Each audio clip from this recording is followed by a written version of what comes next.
I want to thank you very much for coming out today. Everybody warned me of the snow and the sleet and the rain, and then it's this gorgeous New York City day. How about that? Can't get better than that. And I want to welcome you. This is the beginning of our Salesforce1 World Tour. This is our first stop. We just came from Dreamforce in November, where we had more than 140,000 people registered to come through the show, which was a phenomenal experience. How many of you were at Dreamforce? Raise your hands if you're there. Oh, great, fantastic. Well, you know that was an amazing show, and we wanted to take that energy on the road and to bring it out to you, to motivate you, to excite you, to energize you, to inspire you. But mostly we came to New York to thank you. And that's the most important thing that we want to do. We want to thank you. We want to thank each and every one of you for everything that you do for us every single day. And thank you for a great Dreamforce. Thank you for a great year at Salesforce.com. It's been a great year.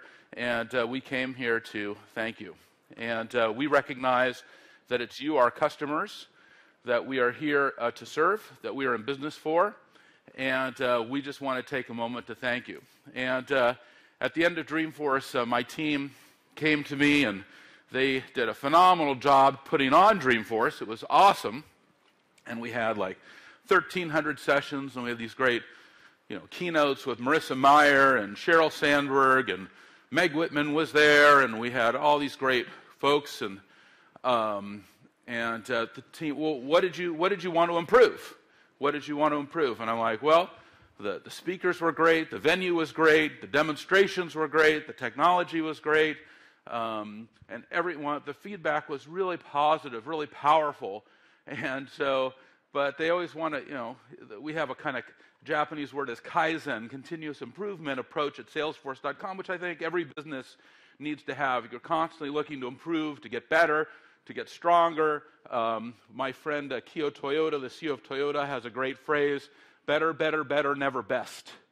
And I love our team because they've really embraced that. They really include that in how they run their business. We also call that a beginner's mind, to kind of be able to step back and say, we know we can make this better.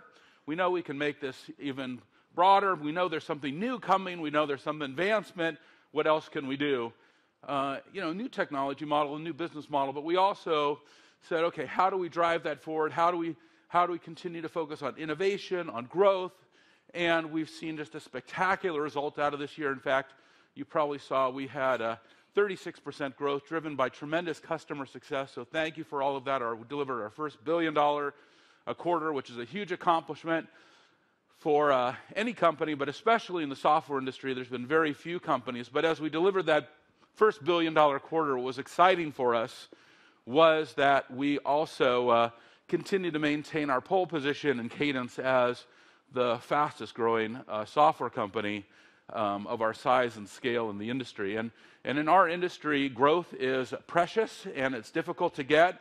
And it's something that we value at Salesforce, that growth and market share and the ability to change the world is very much reflected in, are you able to get customers on board? Are you able to get those customers to adopt your technology, to really use the technology, to embrace it, to build the ecosystem, to build the partnerships, and then to deliver the $1 billion quarter, and then to see this tremendous growth rate at the same time for this year has been really fantastic. And I just want to commend my team and thank them for this great thing.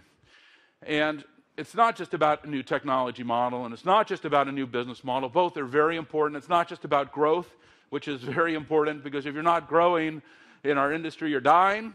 And so you want to grow, you want to expand, you want to create new things, you want to have visions for what's possible, what's coming, because in our industry, innovation is a continuum. Things are constantly getting lower cost and easier to use. And you want to be riding that continuum and making those changes. And those are the keys to being successful in our industry. So you have this awesome growth, but you have to get back to that you can do more with a company than just make money, build products, hire great people. You can also give back. You can also provide service. You can also deliver compassion. You can also deliver generosity back to the community. And we were so fortunate that when we started our company now about 15 years ago, amazingly, 15 years ago, we put 1% of our equity and 1% of our profit and 1% of all of our employees' time into a 501c3 public charity that has become a phenomenal global non-governmental organization, nonprofit organization. We've given away over 500,000 hours of community service. We've given away over $50 million of grants. We run over 20,000 nonprofits for free. And we've inspired other companies in our industry, and we lecture them and we berate them and say, you can do this. You can also have 1-1-1. So if you're a partner of ours or if you're a friend of ours, do this, because you know what? Nothing makes you happier, nothing will make your life better than actually giving to others and having the generosity. And when you look back, your company is going to be valued not just by what you've created, but your company is going to be valued by what have you given back. And that's a great way to value a company. And so I inspire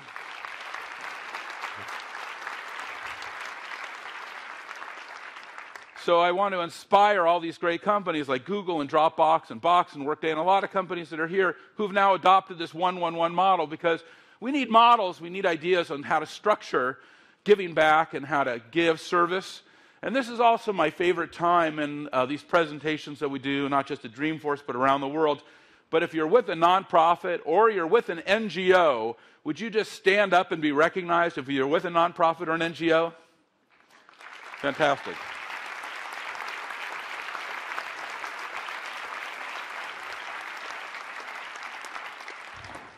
Well, thank you very much for that. Those are the people who are doing God's work. And the reason that I really want those folks to stand up and be recognized, because it's our commercial customers, the folks who remain seated, who can add the most value to those nonprofits and those NGOs, because you have the time, the talent, the treasure. You have the ability inside yourself and inside your company to give back so easily to those folks who have dedicated their lives.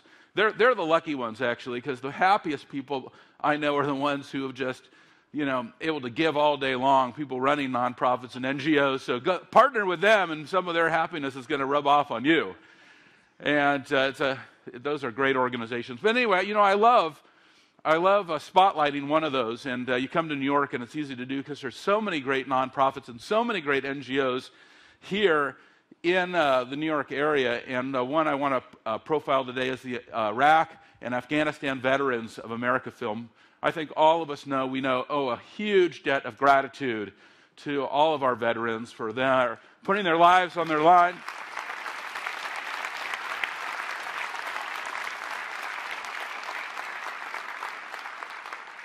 I don't think we can do enough for them, and sometimes we're not doing enough for them.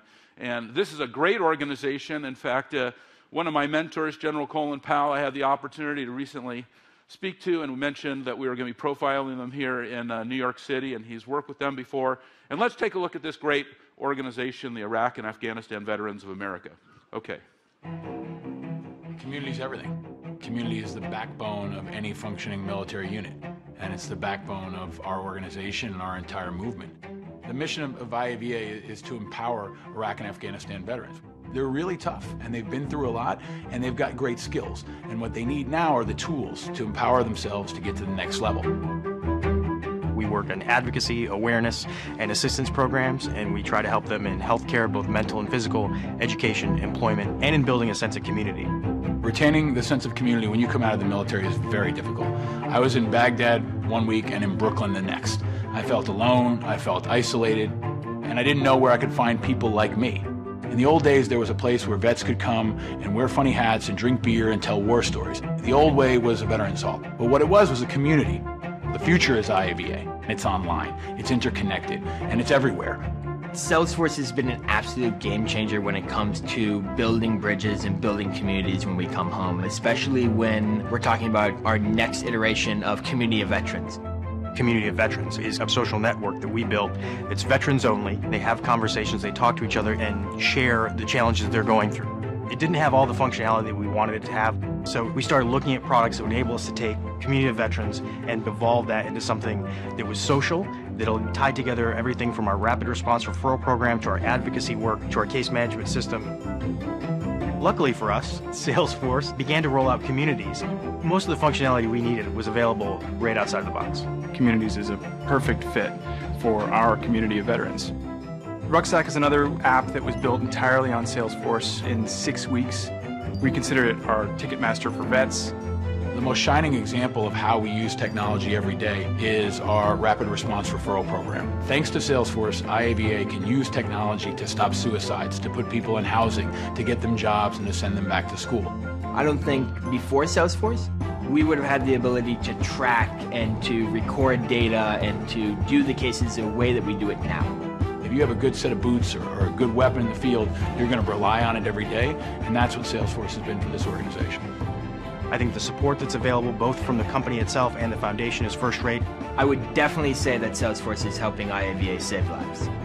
I wish I had Salesforce when I was in Iraq.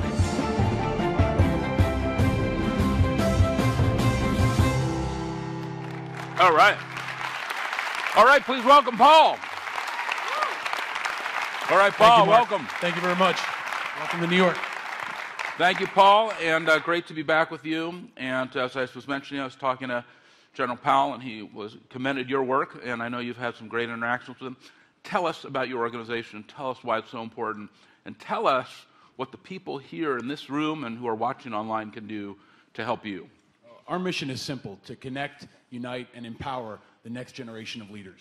2.3 million men and women have served in Iraq and Afghanistan, and they're coming home to communities nationwide. And we don't think they're a charity, we think they're an investment. They're dynamic, they're entrepreneurial, they're tough, they're hardworking, a lot like Salesforce. And they are ready and standing by to be a next generation of leaders. And everybody in this room can be involved. We don't want you to just thank us, we want you to join us. So we want your time, we want your energy, we need your money, and there are fights ahead, and we're going to need all the support of everyone in this room and everyone around this country. Well, that's fantastic, and let me ask you, what's been your biggest surprise working in our ecosystem, with our technology, with our partners? What has surprised you? You spent a lot of time around us. I think you even were recently in San Francisco. Tell us about that. The energy. I mean, everybody cares about our veterans, and they're looking for an on-ramp. And it doesn't matter who you voted for, how you feel about the war. Everyone understands we have a moral obligation to support this generation of men and women. And when you put that flag up and you issue that call, people answer. And I think today in this room, a lot of you are hearing about this issue for the first time. You're going to get involved. You're going to get your families involved. And we can create a generation of dynamic leaders who are going to go on to be teachers, business leaders, politicians, and they're going to change the world. That's really what we think. The problem is the solution. Okay, tell us one last thing. Partners. Are partners helping? Is it Salesforce, or you see the ecosystem also coming? Absolutely, Salesforce and the entire ecosystem. Salesforce has been a game changer for us. Everything we do nationwide, from our events to our suicide prevention networks to our advocacy, is all interlinked around a Salesforce backbone. And Salesforce community is going to help us create this next generation of a veterans hall, which is going to change the entire landscape, not just for the veterans community, but for the nonprofit space, and we think the entire world. So it's incredibly powerful, and Salesforce is the beans and bullets in our fights ahead to stop suicide and unemployment, to get people off the streets. All right, great job, Paul. Well done. Thank you, Mark. Thank you. Thank you. And all right, and are we all on board to help Paul today? Raise your hand if you want to help Paul. You have an idea to help Paul. All right, we got people here who are going to help you. All right, I'm going to follow up with each one of them. They're going to make sure that they follow through with you today. It's a great organization. I'm so glad Paul is here, and then we can talk about that and double down on what we can do to support our veterans. So thank you, Paul, for your great leadership. Thank you for everyone at the IAVA for what you're doing. We've worked with them for a while, and they're a fantastic group.